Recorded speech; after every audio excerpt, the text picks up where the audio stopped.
आणि बाळासाहेब जर असते तर हे उद्यान पाहून त्यांना खूप आनंद झाला असता आणि त्यांनाही वाटलं असतं अजय बोरसे सारखा शिवसैनिक हे काम करू शकतो आणि शिवसेना। नाशिक येथे वंदनीय हिंदू हृदय सम्राट बाळासाहेब ठाकरे स्मृती उद्यानाचा लोकार्पण सोहळा काल राज्याचे मुख्यमंत्री एकनाथ शिंदे यांच्या हस्ते पार पडला।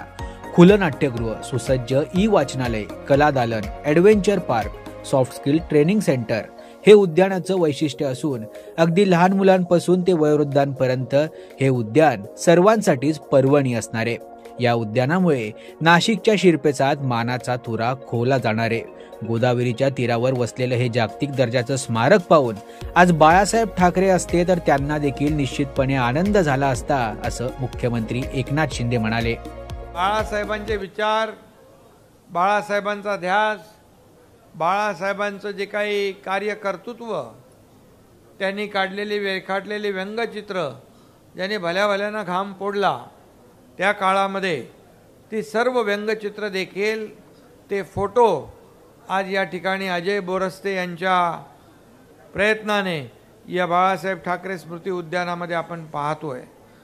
आणि खऱ्या अर्थाने खुलं नाट्यगृह आहे, सुसज्ज वाचनालय आहे, नव्या पिढीसाठी ई वाचनालय आहे, तरुण उद्योजकांसाठी उपयोगी सॉफ्ट स्किल ट्रेनिंग सेंटर आहे, उत्तम कलादालन होतं आहे, साहसी खेळांचा समावेश। मगाशी मला अजय बोरस्ते यांनी दाखवलं की देशामध्ये मोठं होईल अशा प्रकारचं ॲडव्हेंचर पार्क हे देखील या ठिकाणी होतं आहे आणि त्याचं कामही इथं सुरू आहे।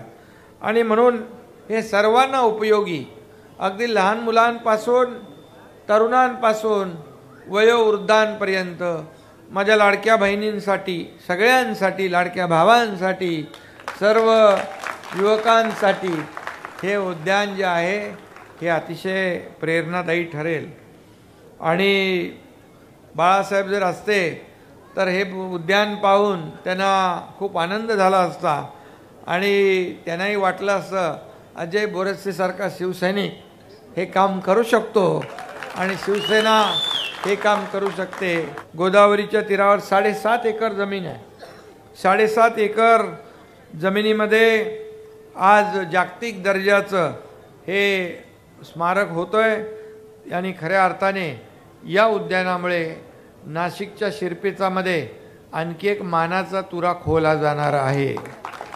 आणि म्हणून कॉन्क्रीटचे प्रकल्प म्हणजे विकास असं होत नाही, त्यासाठी सर्वसमावेशक सगळ्यांना या धकाधकीच्या आयुष्यामध्ये आपण पाहतोय, काही क्षण, काही मिनटं, काही तास जर विरंगुळ्यासाठी आपण उपलब्ध करून दिली तर मला वाटतं नागरिक आपल्याला दुआ दिल्याशिवाय राहणार नाहीत।